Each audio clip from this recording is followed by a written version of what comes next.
Okay, we're holding page 112a, Kuf Yud Beis Amud Aleph, towards the top.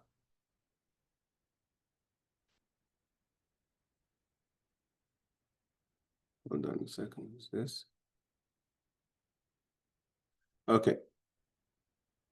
So the Gemara says we're holding, it's part of the mission. We're talking about again the city, the Ir Hanidachas, the city that turns to idol worship, where we say there's a majority of the people in the city that make up of the city that have to turn to idol worship. We're on page 112a, and they and then the punishment changes because idol worship on its own is punishable by, just to get we haven't learned in a while, is punishable by stoning, skila, and your property goes to those who inherit you.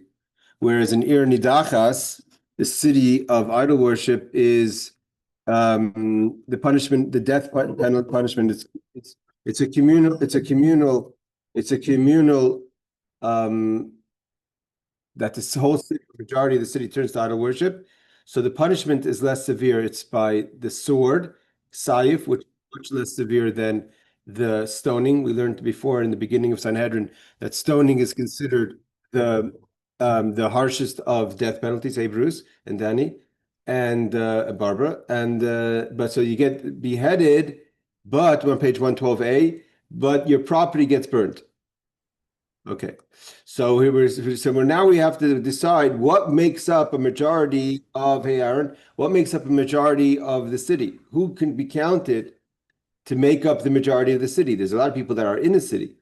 Doesn't necessarily mean that they get counted as a majority of part, that the city, meaning that the residents or the inhabitants, those people who live in the city, are a majority. You can have people that are passing through, our guests, the tourists, etc. So the Gemara says, Tanu Rabbanan, the rabbis have learned, Hachameres v'hagalemes hagameles, the people that travel, the peddlers, those that the peddlers were known as those who travel by donkey, or those who go through by gamal. The camel is more the caravan. So the caravans and the peddlers that go ha'iveres mimakim l'makim, they travel from city to city. Means they're never really a resident in any specific place. Let's say they rested in a city and they got taken with the, so to say, the spirit of the city in a negative way to idol worship. So they were also instigated. Hudachu means they were instigated by the instigators. Again, we have all the conditions we learned so far. There has to be two people, two men, etc., members of the city. So these people passing through, which are the peddlers and the people from the caravan, also get instigated to serve idols. So the question is, can we count them as either to create a majority or minority? It means if they don't, do they help in the minority to make it that there's less people, so therefore there's only minority that were instigated? And if they get instigated, do they add to the majority? So the Gemara says this is a question of what decides halachically if a person is considered a resident or a citizen of a city. So the Gemara says, the Mishnah says, the Brisa says, Im nishtahu sham shleishim yaim, if they travel and they kind of set up camp in the city, so to say, for 30 days they lived in the city. So then, hein b'sayif, they get punished with the sword, and they lose umamanan, and their money, their valuables of it gets lost like the rest of the city. So there's two questions here. One question is how, if they contribute to the majority or minority. The second question is, if let's say there's already a majority, but they also join, so to say, the majority, are they considered residents of the city to get the same verdict? Let's say you have 100 people in the city, Bonagid. So you have 70 people that from the residents of the city that were instigated and serve idols. Comes in a group of a caravan or peddlers come through. They also, unfortunately, join their narrative and the rhetoric, and they serve idols. So are they considered as part of the city and therefore they get the same punishment as the city? Or are they just individuals who get stoning? Pachis mikam, if they're in the city for less than 30 days. So even though the city itself is considered a city of idol worship, Nevertheless, Haim Beskila, as they get judged as individuals, unlike the rest of the residents of the city, they get stoned, which is the more severe punishment. And in the same time, Umemanyan Palait, their money, their valuables doesn't get burnt, they get spared and goes to the people who inherit them. Okay, so he's going to quote now, Reb Steinsaltz is going to quote now. I'm not sure why the Gemara doesn't have the same question with regard of these people actually contributing to making up the minority, the majority of the city. It only talks about if there is a majority, if they get punished with the majority. Obviously, if there's a minority and everyone's getting stoned, so they would get stoned, it seems like. And doesn't seem like the Gemara is even considering that they would actually contribute to the majority minority. Let's see. Chameres v'galmeles, a person who's either traveling as a peddler, which is they traveled by donkeys, or a caravan. So the caravan of donkeys and the caravan of camels. If the members of a caravan that was passing through an idolatrous city were subverted to idolatry along with the inhabitants of the city. So he's quoting from the Rambam. If their stay was 30 days or longer, their status is like that of the inhabitants of the city. They're executed by the sword, which means it's seemingly a lesser of a punishment, like we said, and their property is burnt. If their stay was shorter than 30 days, they are stoned to death, which is skila, and their property is spared. So the Rambam in Sefer Hamada, again, only addresses the question if it seems like we have to check the Rambam separately, but it doesn't seem like the question is if they make up or they add or take or distract from or subtract from the minority of the city. But if the city is getting punished and it's already a majority, if they're there for less than 30 days, they still don't get the same punishment. So they're just like people who pass through, and there's as individuals who served idols who get stoned. Obviously, they had warning and old witnesses, etc. But nevertheless, they get stoned and the property is spared. Where if they stay 30 days or longer, then they get the same punishment in the city. Okay, so in general, this idea of what makes a person a resident or a citizen of a city is not just about idol worship. So it's about taxes and other costs of the city, if you have to contribute or not. So here the Gemara is going to ask a question from the laws of city taxes. Or Aminu, the Gemara asks a question. How long does a person have to pass to be in a city to be considered? It doesn't make a difference if you're a caravan or a visitor, what have you. To come to the city to be considered like a person of the city.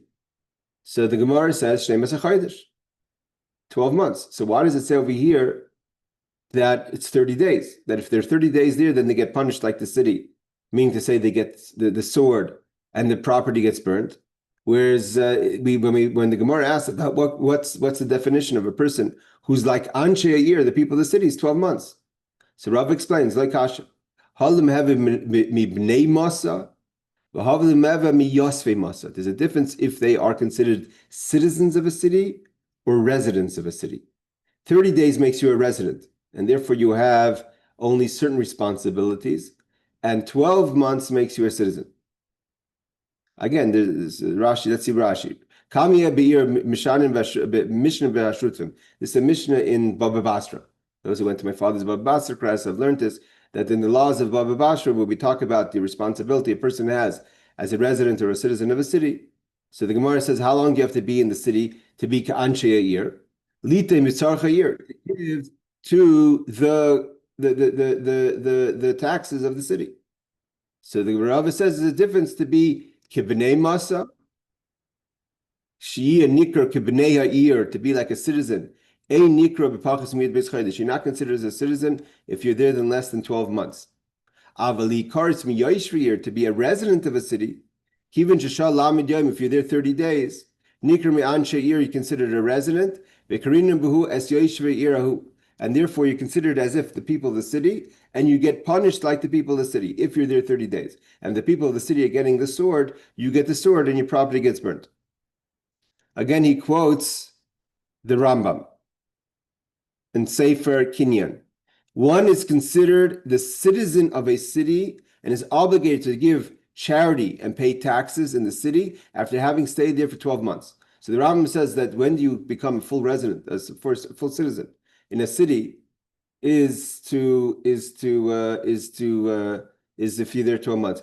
Bruce, what's the law in the United States? When do you become is it also we wait 12 months or when you register? You're on mute. One second. You're on mute. Hold on, Bruce. You're on mute. How do I unmute you? There we go. Got it.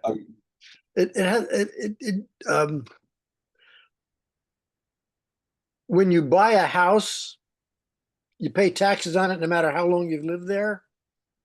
But for voting, I don't know what the rule is. I think it depends on state law.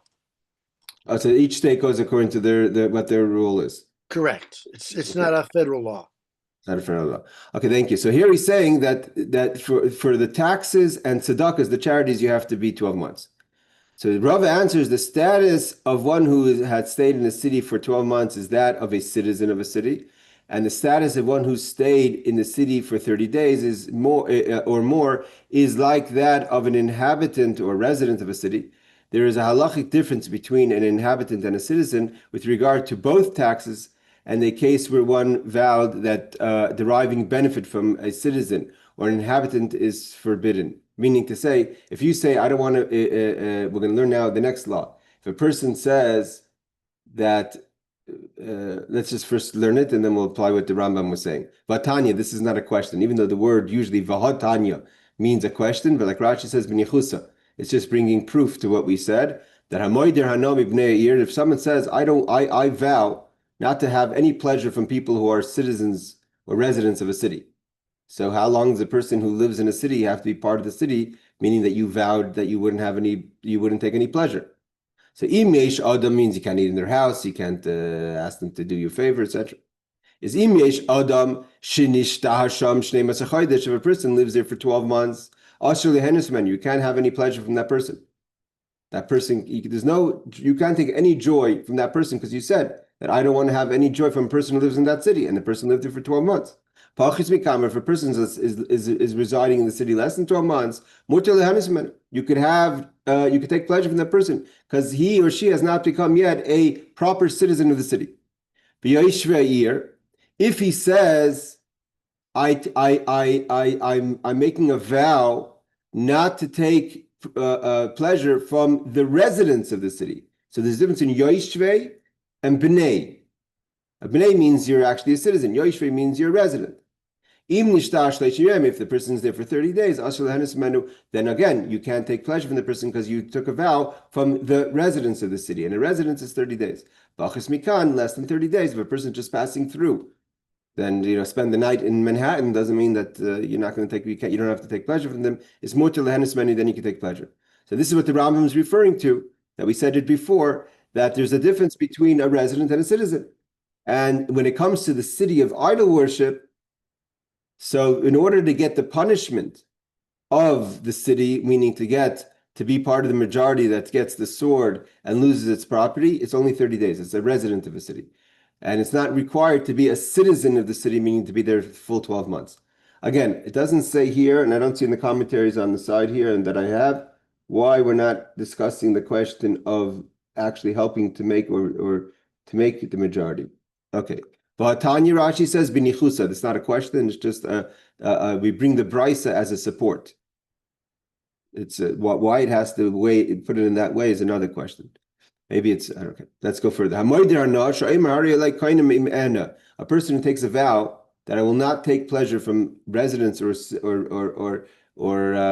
citizens of a city. So it depends what you say. If you say b'nei ha'ir, so basically in the Hebrew term, b'nei ha'ir mean these are people of the city. Yoshvei ha'ir means someone who resides, sit. Yoshev means to sit, to settle.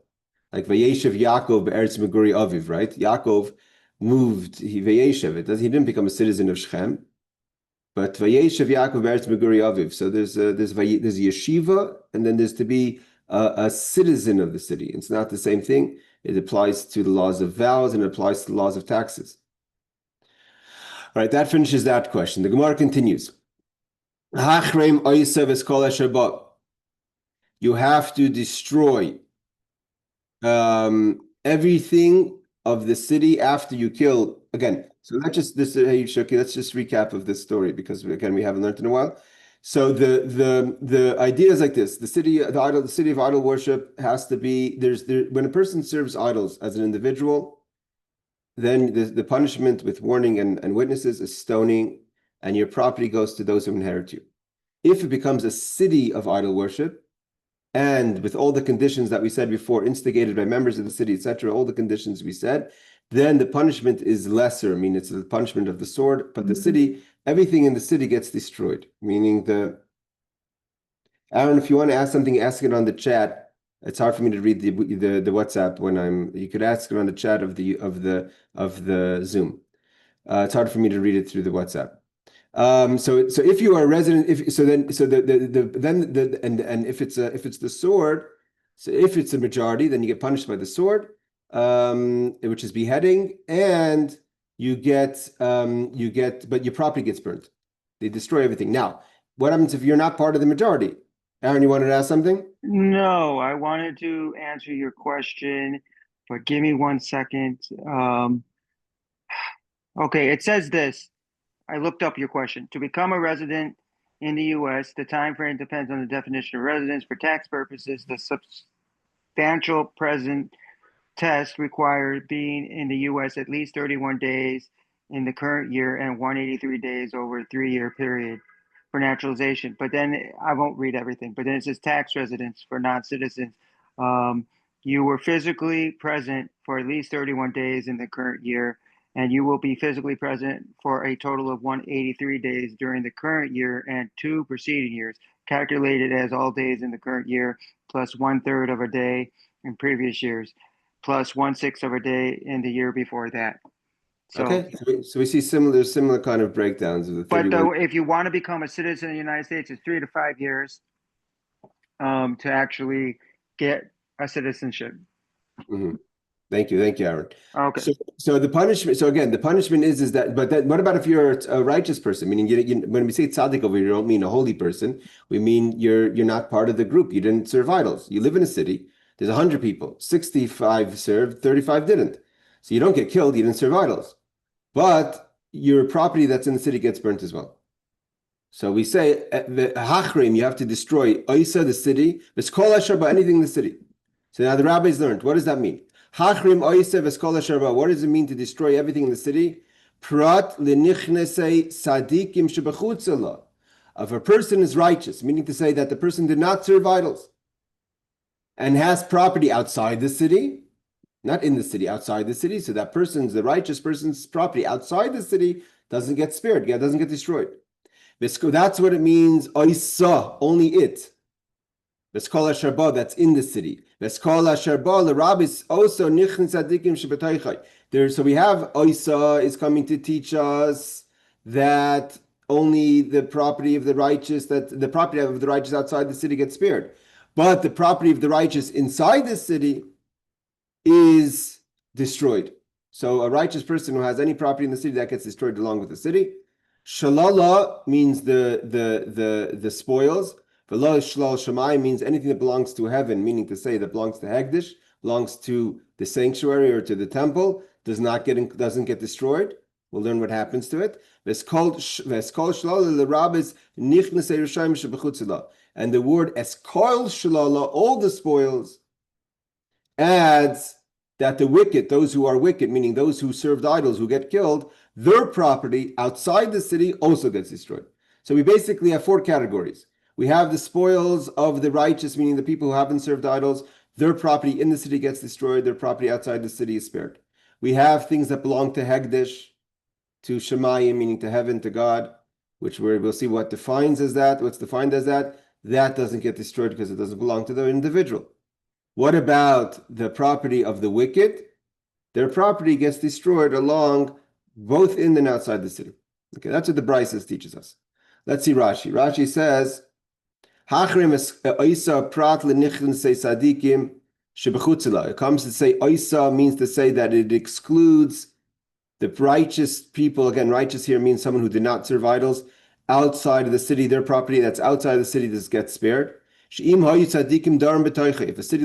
a righteous person lived in the city, and they had property in another place outside the city, biyad acherim, in other people's hands, ein machrimim oisai, they don't get destroyed. But if they have property in the city, even though they themselves don't get punished, their property gets destroyed. And the reason why their property gets destroyed will be explained in a second, although they didn't serve idols. So if you just break it down a little bit, where do we see this halachically? Lot had to run away. Everything in the city, it doesn't say Lot was able to take anything. Lot had to leave. His property in the city was destroyed, although he was spared. His property was destroyed.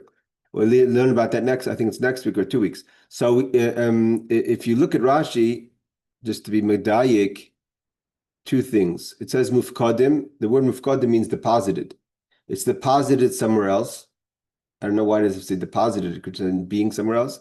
But yad acherim, other people are holding it. It means it's not like you have a house in another city, but someone else is holding your property, meaning your movable objects. Okay, we'll see if that makes any difference when we learn the laws more in detail with the Talmud. Now we're learning the Brisa. Rab Shimon. Now Rab Shimon, who's Dorish time of the Kra. Rab Shimon, talking about Rab Shimon Bar Yochai.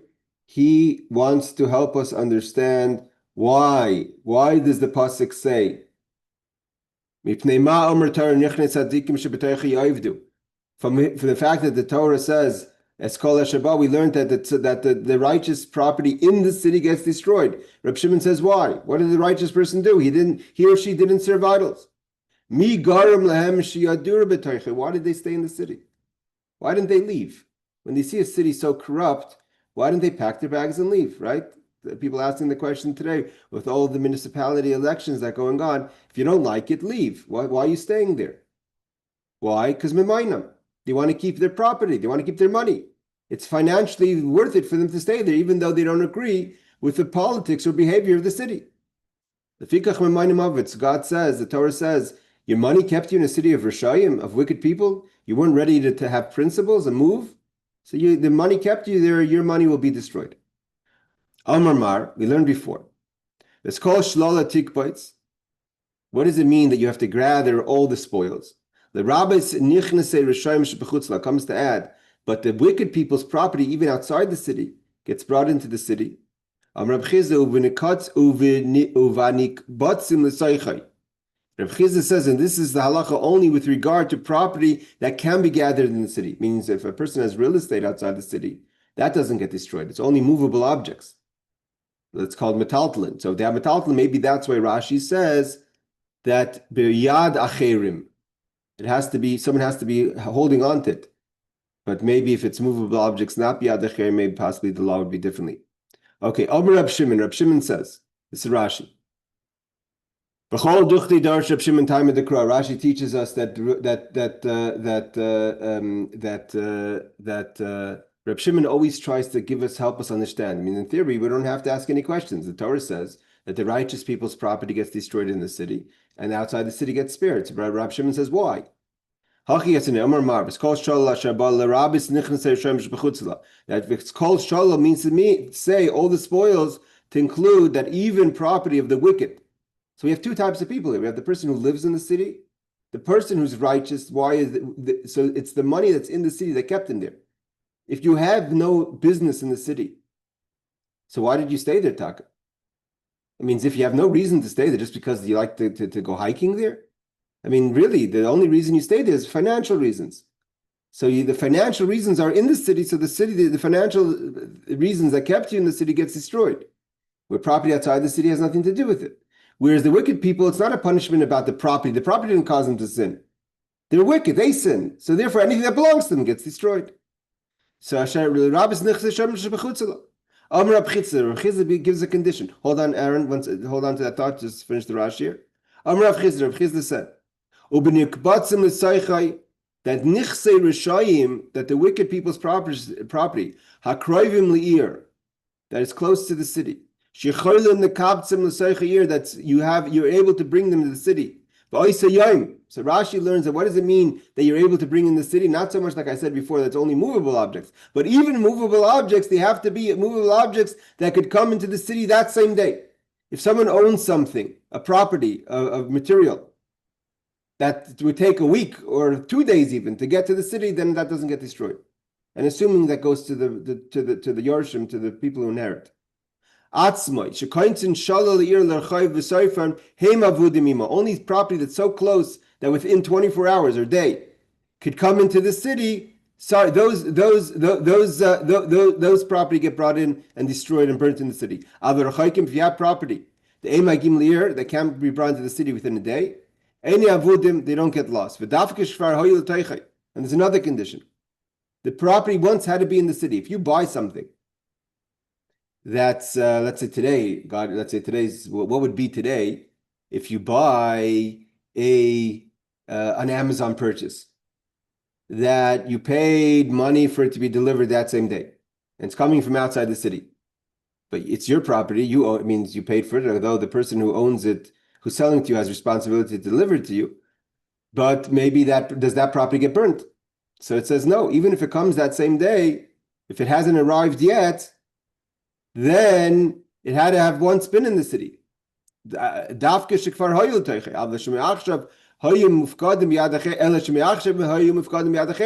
was once in the city, but now someone else is holding on to it. But if you have property that never was in the city, even if it's within one day, would be an example.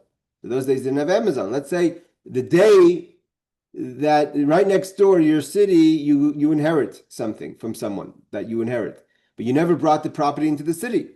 Like Karin and Bashalal, it's not considered spoils. That money doesn't get lost. Okay, this is Rashi. We're going to learn the Rambam in a second. Yes, Aaron, you wanted to ask something? Yeah. Okay. So what if does this apply to someone who stays in the city to either A, reform it, B, become the government and then reform it, but there's days you're not the government, or you're trying to be and you may never be, or you're the only righteous person in the whole city, or there's a couple of you. Does this apply? Again, okay, the first question, let's go with the first one. If you want to reform the city, you're staying there to reform the bad people who are in there. Yeah, but I hear what you're saying. That you're saying if the reason why in the city, that if Rab Shimon says the reason is that the money kept you in the city, but here you're coming to the city to help the city. You're trying to change it, and you happen to be there more than 30 days, and you have. So that's a good question. It doesn't seem like there's any difference that there's any law that says that if your intention wasn't financial, that your finances should be protected. What about if it's a good question what you're asking, but I hear both of them. It doesn't say any. It doesn't say anywhere in the Talmud that if you could prove that the reason you stayed in the city was not financial, but you were looking to actually help the city to change it. So then that's a good. I mean, listen. Maybe the Talmud says that if you're there for 30 days plus, and you haven't had any effect on the city to the extent that they still worship the idol in a communal way. So obviously, maybe you should don't quit your day job and then maybe stay out of politics. And the fact that you stayed that long and you still weren't able to affect it. Again, we find with Lot. Lot was he tried to argue a little bit, but when he tried to protect the angels, but that didn't help much. Okay, let's say but they're both very good questions. Okay, so again, so the condition that Rashi teaches us is that Reb Chizda says that it has to be close to the city, is that it has to be not just things that are movable, but also has to be movable things that have one spin in the city, and two could get to the city within a day. So let's see what the Rambam says. There are several explanations to this expression. Some explain that the reference is to animals that enter the city and gather there each night. Okay, so the Meiri says that we know there's a halacha about it's in many places in halacha we talk about the farmers the farmers who have animals. Like if you go to the Golden Heights, right, there's cows walking all over the place, but they belong to people and they come back to their place at night. So the question is, do they get destroyed? The animals also get destroyed in the city of idol worship. So what kind of animals get destroyed? So the Meiri says that it's talking about animals that are within one day. If you have an animal that kind of walks around and comes back once a week to back to its owner, so that you don't go looking for the animal that's a day further away than a day or further out of the city. Some explain that the reference is to property that is occasionally brought into the city and not property that was never in the city, which he quotes the Rama as see Rashi, which we just learned. The Rambam explains that the reference is to any property that is in the city when it is designated as an idolatrous city. It means the Rambam doesn't give all the conditions.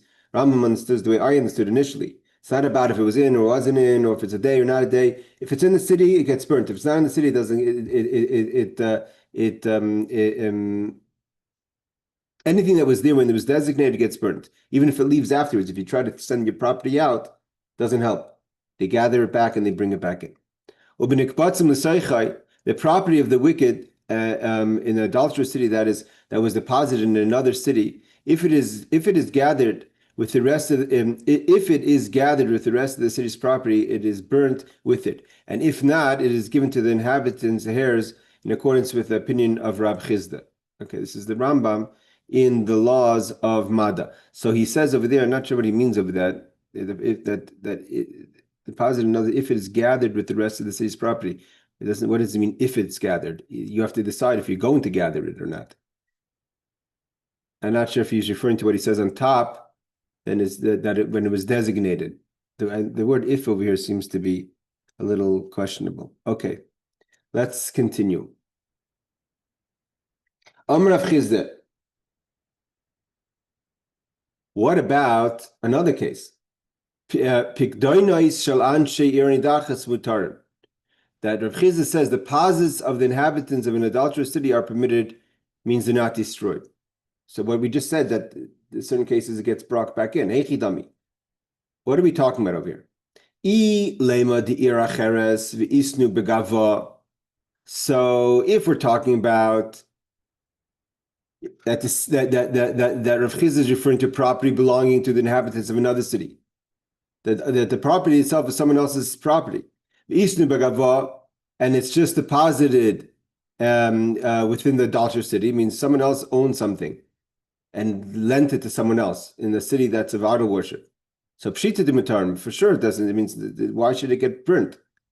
Lav shlolu, it's not the spoils of the city. It didn't belong to the city. It's someone. If you rent a car or an animal, and everything's getting burnt in an adulterous city, but it's not yours. You just rented it or you borrowed it.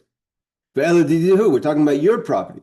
And your property means the person who lives in the city of idol worship in the Ir Hanidachas has property in another city.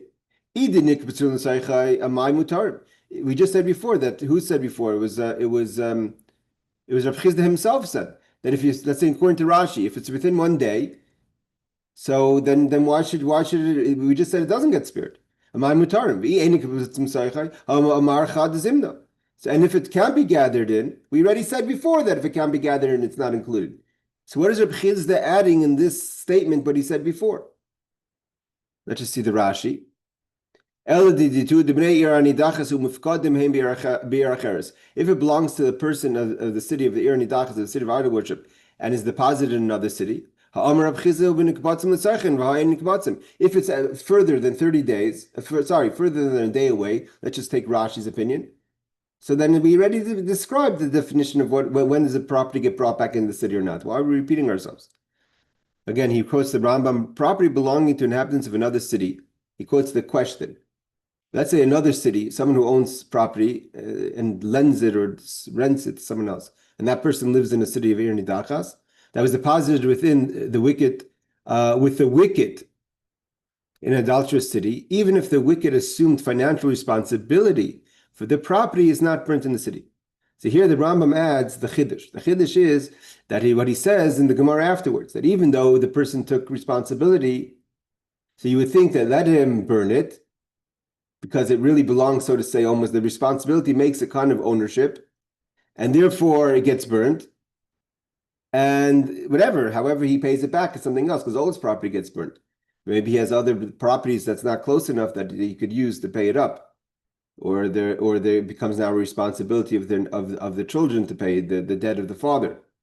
But either way, one would think that because you assumed responsibility, the Rambam says that it would be burnt. It says no.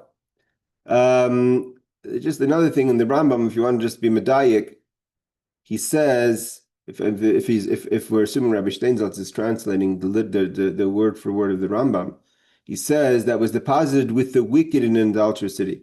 It means that if it was deposited by the righteous in an adulterous city, it seems that there would be a difference. It means even though the halacha says that there's a difference that any property in the city gets burnt if it belongs to a resident of the city, even if the person is righteous. So why does the Rambam have to say that we're talking about deposited with a rasha, with a wicked person? The same question would apply to the righteous. But it seems like that there's a difference because the righteous person, it's your money that kept you there. This is for sure not your money. So there wouldn't even be a havamina. There wouldn't even be a thought to say that if a righteous person has a rent or something that was lent to him or her or if they rented it or lent it or borrowed it, whatever. So there, it's not your money that kept you there. It's not for sure not a question. But the wicked person that all his property or her property gets burned, it's not about because the money kept you there. It's about anything that belongs to the sinner. So you would think that if he took financial responsibility to pay it up, then maybe it would be considered theirs. Nevertheless, the Rambam says it doesn't. It's not considered theirs, based on what the Gemara answers here. Again, in their I'm not sure. Ariel has the actual hard copy of Rabbi Steinsaltz. He always seems to be on the soft copy over here. They sometimes put things too soon. Like this piece should be underneath the next piece. Either way, the Gemara answers the Ir Hanidachas. We're talking about property that belongs to another city. The mafkidi b'soichi that was deposited in the city of idol worship. And here we're talking about the person accepted responsibility. That if anything happens to the property, I'll pay you money. So we would think, I would have thought, even the kabbalah achrayis, because I took responsibility on it, kididei dami, that becomes like yours, and the responsibility is a level of ownership. Kamash Milan comes to teach us that, and Rabbi Chizah says no. Rashi doesn't say that. Rashi says the Kabbalah Achrayis b'nei Ir Hanidachas. That Rashi doesn't doesn't make a difference between if the person is, we're talking about a wicked person or a righteous person. Rashi says anyone who's in the city in Ir Hanidachas, you would have thought that if I took responsibility means a level of ownership and therefore would be destroyed. And however you pay it up, it's whatever. That's not the Torah's problem, so to say. The Torah doesn't have to consider that. How are you going to pay it up if all your property is destroyed, etc. Rambam seems to say it's talking about the question of the Talmud over here is about a wicked person. Whereas a righteous person, maybe there wouldn't have been a thought to even say that the property should be destroyed, because the point is that your property that you own in the city that kept you there, this is not your property. So why would that be burnt? Maybe that's how the Rambam understands it. Okay. The Gemara continues. Rav Chizda says like this. What happens if you are a partner in property? You own property, but you also have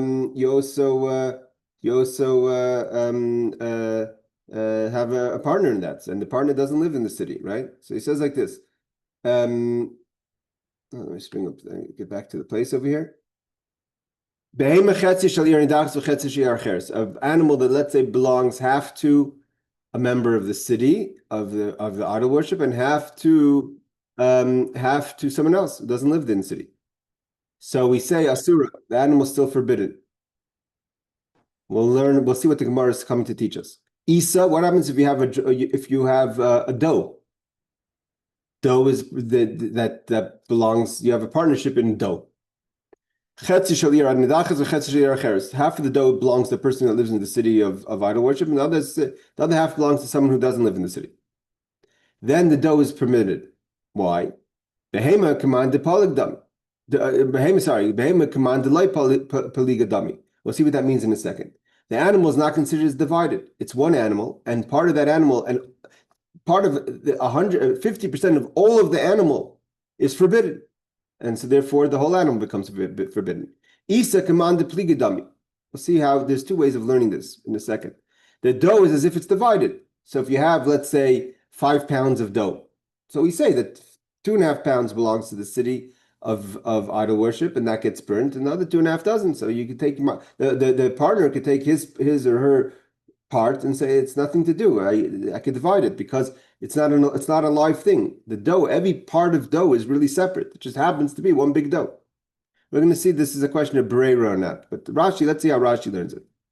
Command delay polig. An animal is as if it's not divided. Why? Here he explains what we're talking about. Rashi explains. It's impossible. We're talking about if you what's the case over here? You have an animal that belongs to the city of idol worship. The verdict was passed. You slaughtered it, so now you did the kosher shechita, and now you want to say, okay, give me half the animal. So he says no. Why? Because in order for you to eat a olive amount of the meat, you need shechita. You need to have it has to be slaughtered halachically. But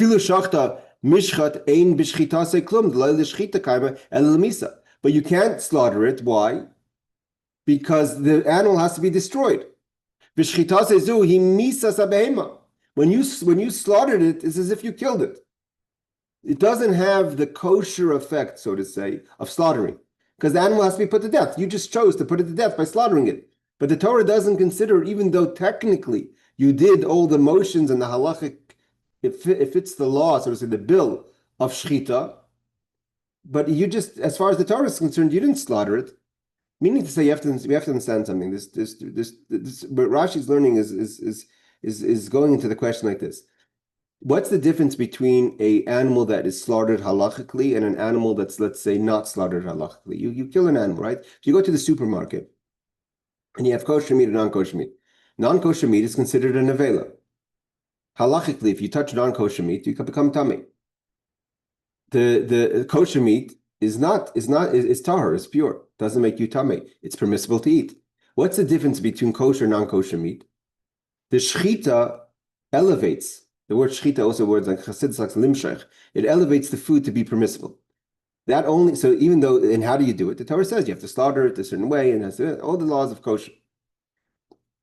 This animal is already has to be put to death because it's part of a city of Ir Hanidachas. It is one animal. You can't cut it in half because it's alive.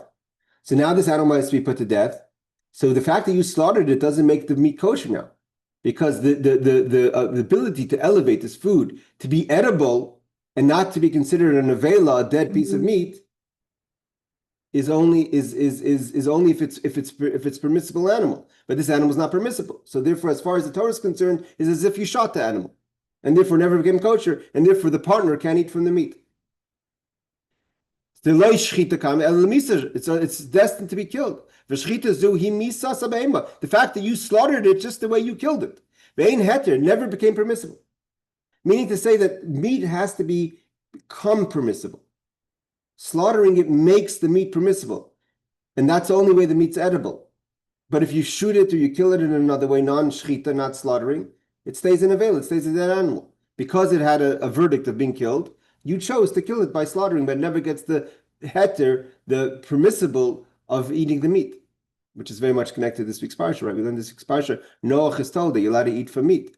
So even the part that doesn't belong to the city is the partnership of someone else. Because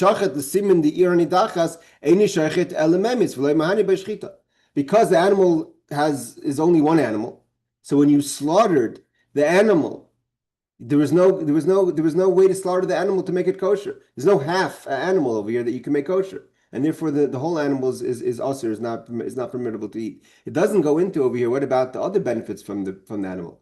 Can you sell it to non-Jew? Can you use its hide for yourself? Could you feed it to your animals? We're talking about if it's permissible to eat. Isa, the dough, you could use as bread. Call Amos the boy polyglot, because you could have divided it right away. So we don't consider the half of the dough that belongs to the partner to be part of the half of the dough that's not from the partner. You can choose if you have 5 pounds of dough that makes 5 loaves of bread. You could throw half of the dough out and make 2.5 loaves of bread, or you could make 5 loaves of bread. So you don't need to use all the dough to make bread. So therefore, the Torah considers as if the dough could be. Rashi's not using. There's another question. There's another idea of the Gemara asks that something that can be divided, is it divided or not? An animal cannot be divided. A live animal cannot be divided. Once you divide an animal, it dies. Dough could be divided, but Rashi doesn't go into that idea. Rashi says it seems to understand from the Gemara, we're talking about a question of it's permissible to eat. You can't, this animal cannot be slaughtered kosher because half of it is destined to be killed. And therefore the shechita doesn't help. And therefore if you slaughter it, it's not going to make it permissible to eat. The dough, it's kosher dough.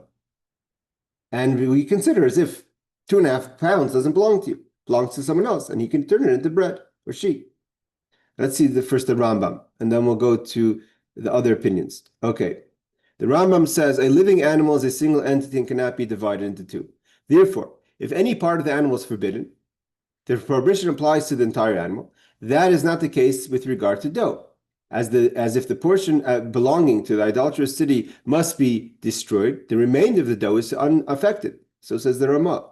Other commentaries cite a variant reading concerning the distinction, as it is impossible to render an olive bulk of meat permitted without slaughter. Accordingly, the Gemara explains as follows. Ritual slaughter requires slicing both of the windpipe and the gullet. Since the animal stands to be destroyed, the status of the organ that is belonging to the adulterous city is that of an organ that has already been severed.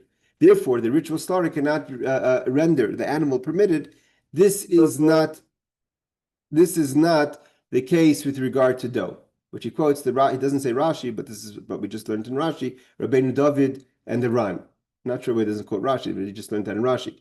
But the Ramah basically says, like I said before, the Yad Ramah says it's just a question of an animal's alive, you can't divide it, and a dough you could divide.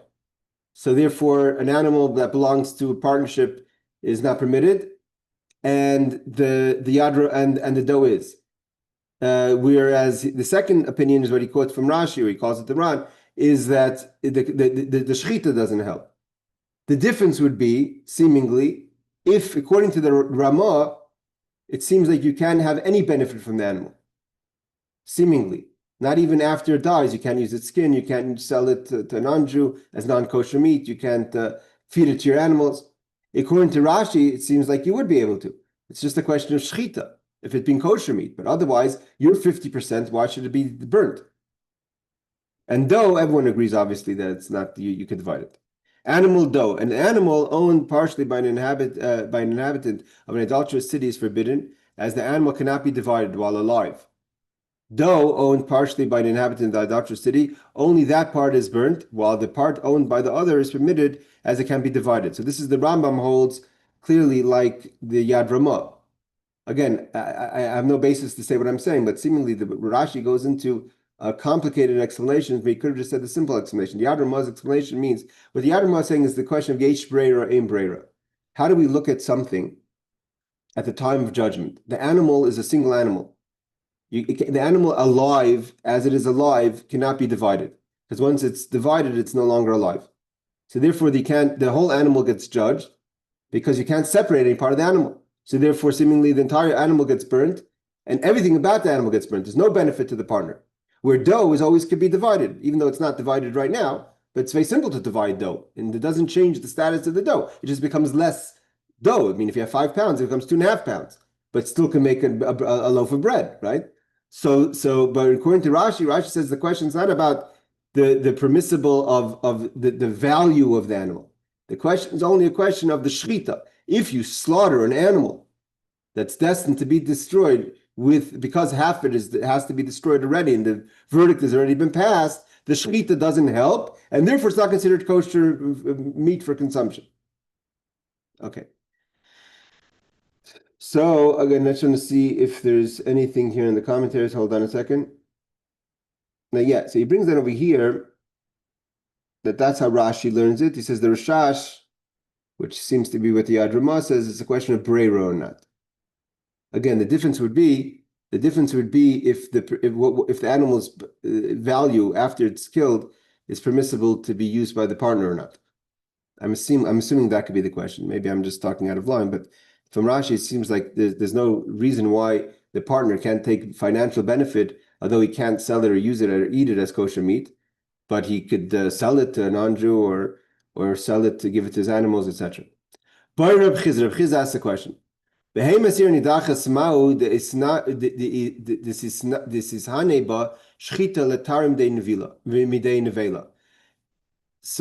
the question is like this.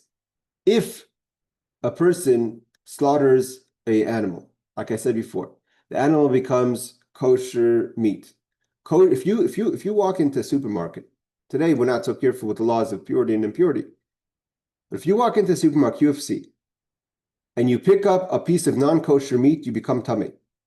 You become impure. A piece of non-kosher meat is tamei, makes you tamei. You pick it up, you touch non-kosher meat, you become tamei. If you walk into the supermarket, and if you were to go into the temple afterwards, you're like a person who's impure goes into the temple. It's punishable by death. If you go into the supermarket and you pick up the same looking steak that's kosher, you don't become impure. Kosher meat doesn't give impurity. Only a nevela. Nevela means not just an animal that just died. A nevela means any animal that was not shechted, that wasn't slaughtered halachically. So the question is, let's say you slaughter this animal that's in a partnership of a person that lives in the city and a person that lives outside the city. So is it now become pure that it no longer has the status of an avela, which means it's no longer it doesn't give you tumah, it doesn't give you impurity. The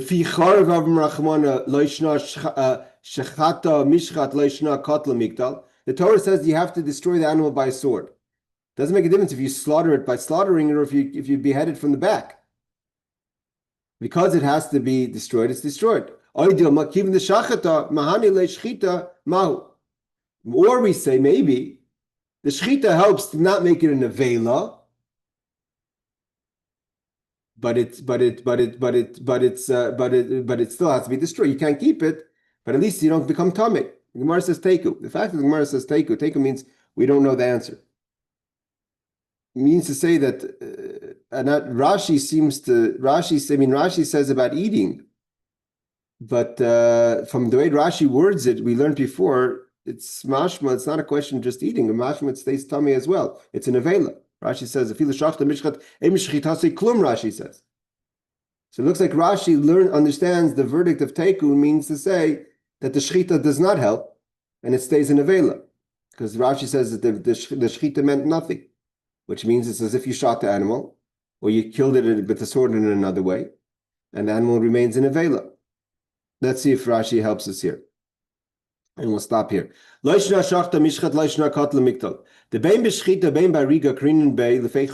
difference if you slaughter it or if you kill it with a sword by beheading the animal, not in a halachic kosher way. When you slaughtered it, you killed it because it's destined to be killed. It doesn't help at all, like the Rashi said before. Or maybe look at it differently. That the Torah means that if you have to kill it with the sword, not by slaughtering it, halachically. If you killed it by slaughtering it, it doesn't help you eat it. If I'm continuing from the previous Rashi, but it's no longer an avela, it doesn't give off impurity. The nehida la'achila is asra, like Rashi said before, you can't eat it. The isra nohu avatehene litara midei nevela. At least it should be no longer purified. It should no longer give you impurity if you touch it. You can't have enough from it.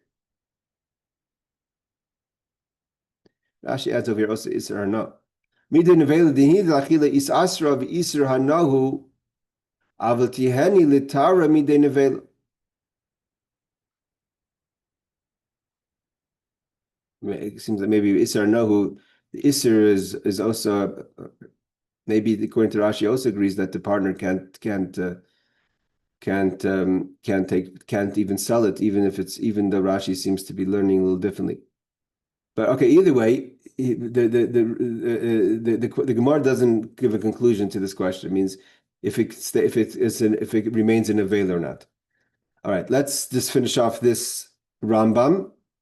The carcass of a domesticated or undomesticated animal, whether it is kosher or non-kosher, is a primary source of ritual impurity that transmits impurity via contact with and carrying of an item. Unlike a human corpse, it does not transmit impurity in a tent. It means you have to touch it. If you're in a room with a dead animal, if you walk into QFC, you don't become temei. Right, even though it's an enclosure, One who comes into contact with or carries without contact an animal corpse assumes first-degree ritual impurity status, which means you become impure. And then actually, like I said, if you walk into the temple or you touch truma, all these things, you make it impure, and it's halachically a severe transgression. This is, again, this is not applicable to today's times because we're not careful with it, but in temple times. This is the halachic, the halacha with regard to all large mammals, in other words, cats and bears, to the exclusion of small mammals like rodents, whose status is that of a creeping animal, which is a separate category of impurity. The status of a kosher animal that was ritually slaughtered, this has to be kosher animal and ritually slaughtered. It is not of an animal, it's not of an animal carcass, it's not an avela, but that of a slaughtered animal that may be eaten and does not transmit impurity. The status of a kosher animal that died in a way other than ritual slaughter is that of an animal carcass. That means if you kill a cow, any non-kosher cow, meaning if it wasn't slaughtered, it's considered an avela. Again, if you pick up non-kosher meat in the supermarket, you become tameh.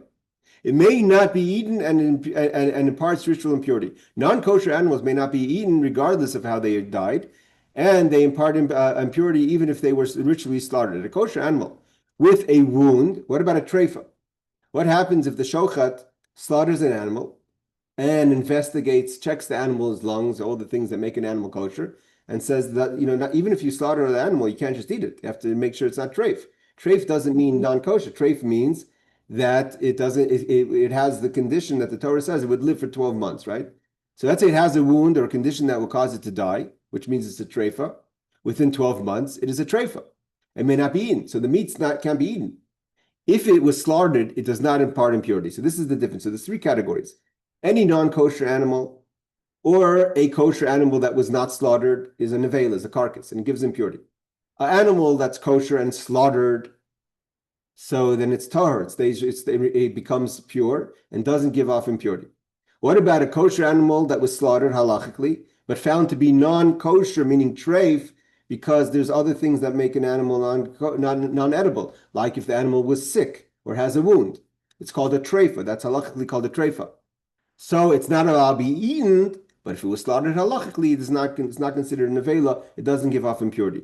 Finally, for instance, I'll give you an example. Today, we have, let's say, kosher meats, and we have halal, right? Halal, let's say, is what's considered Muslim permissible according to Islam. Now, their laws, they require slaughtering, but they don't have the laws of treifas. It means they don't have the same laws of kosher to the extent that if you see something wrong with the animal, it can't be eaten. So what do they do today? Let's say you have a slaughterhouse. Sometimes you could slaughter animals 40, 50, back in the day, you had no idea. Today, I think they're better, but you could have 40, 50, 70% of the animals that you slaughter are non-kosher. You do everything right, but you check it. It's not a kosher animal. It's a treifa. What do they do today? The Muslim community buy it off. They're shipping constantly slaughtered meats that have not passed the laws of kashrus get sold to Saudi Arabia, because for them it's fine. That's what they say. It's not a misunderstanding. They know our laws. They know their laws. For their laws, it's fine. They buy it at a discount. So that meat that they sell to Saudi Arabia is not an avela and doesn't give off impurity.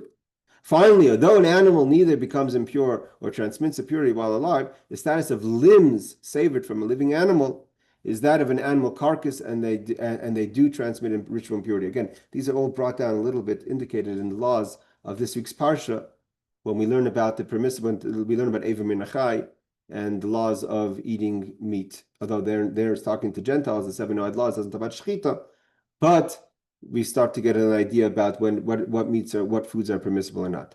Okay, we're going to continue to learn next week the laws of wigs. What about a wig that belongs to a person? There's different understanding of the question, but a wig that belongs to a person of Ir Hanidachas, is the wig able to be used, or the hair of a woman who's going to be killed, is that hair sellable, or it has to be burnt? Either way, we'll tackle that issue next week. Thank you all for joining. Laila Tov, Shavua Tov. Take care. Thanks, Rabbi.